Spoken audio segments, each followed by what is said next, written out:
If you steal 1 naira in the house of God, it's not only to you, to generations to come. Some people carry leprosy. Generations to come. So you must know the difference between what belongs to God and what belongs to you. You must set the boundary now. Now. You must learn to set the boundary now.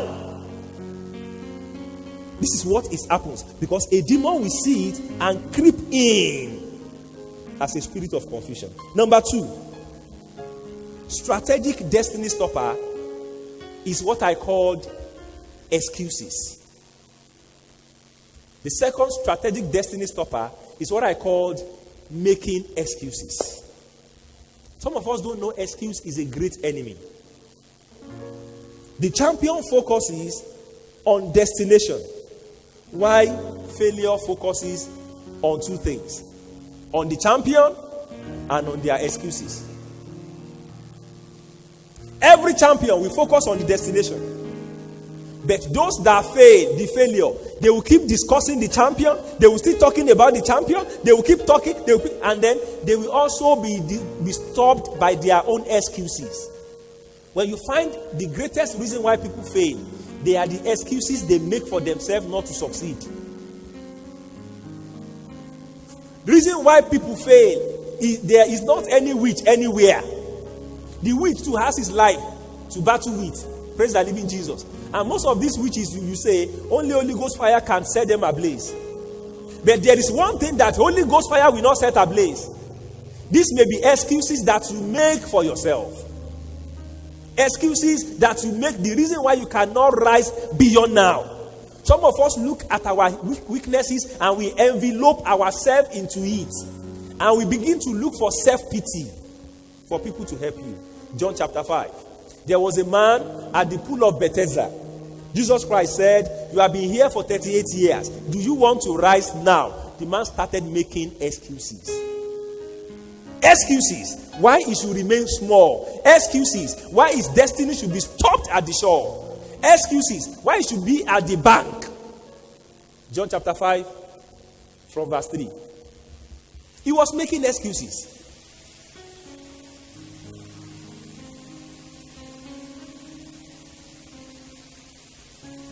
The more excuses you have, the more chances of failure you have. That was where we read in Luke. Luke chapter 14. Those people were making excuses. I just married, so I can't attend to God's thing. Oh, I just bought a land. Are those problems, are they not blessing? Oh, I just bought a car, so I can't attend to God's thing. I want to go and ride it. I just bought a horse. I just need to do. Whatever will stop you from attending to divine mandate is a destiny stopper.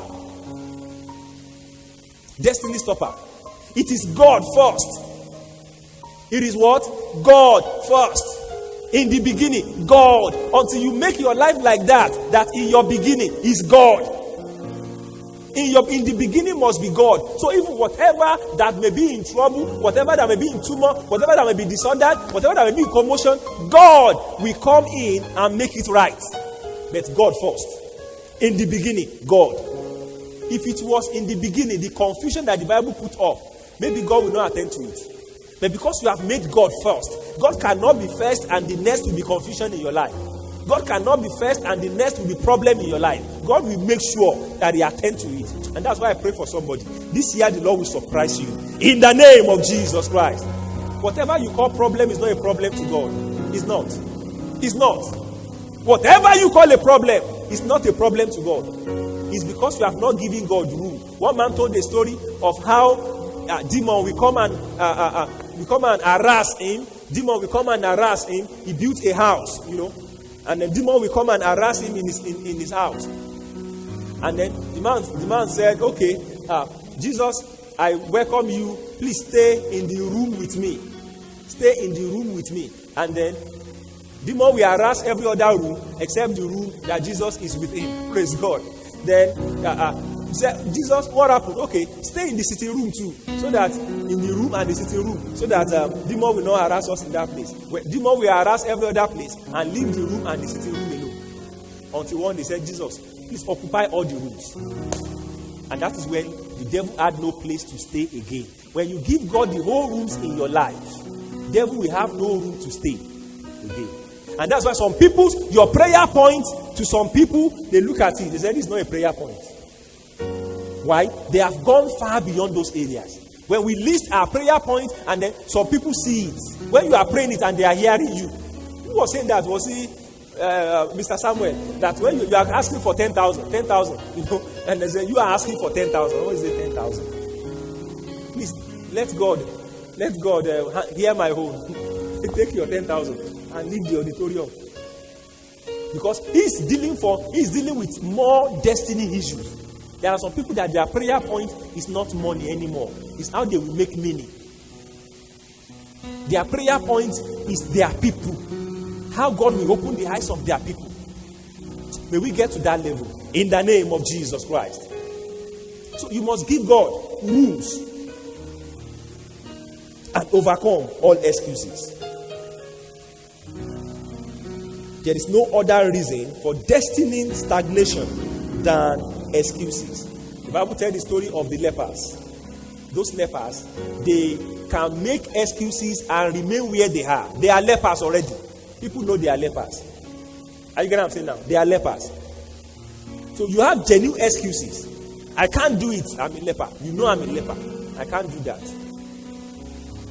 You say pay tithe. I can't pay it. You know I don't have job. Do you get what I'm saying now? I mean, you can see it. I don't have. Oh, work for the Lord. No, I can't work. You know I don't have time. You know I don't have time.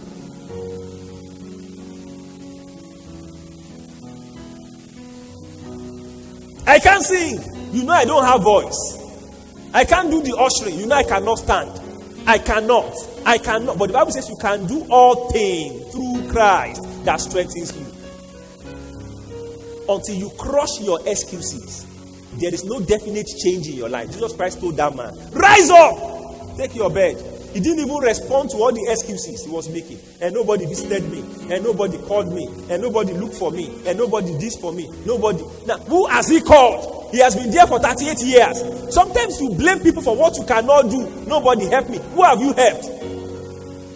For 38 years, he has been there. Who has he called? Who has he visited? Who has he helped? Who has he sent money to? It's all about him. Say, I'm leaving the church. They don't care.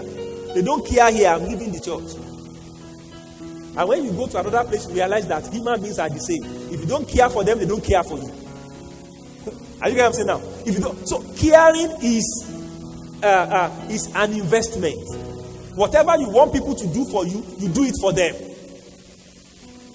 You do it for them. Excuses. Jesus said, rise up, take up your bed, and walk. And the man walked. Hallelujah. Praise God. Your excuses will always be genuine.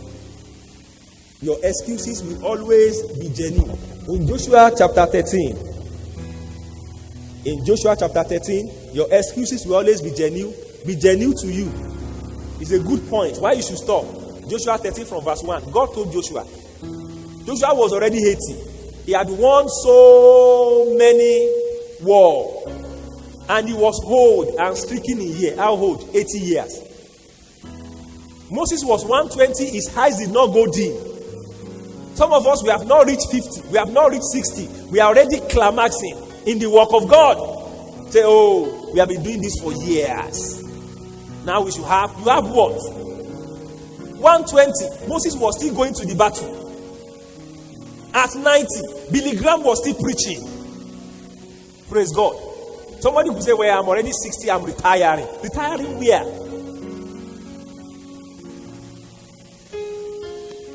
The Bible says, the Lord said to him, thou art old and stricken in years. It's okay.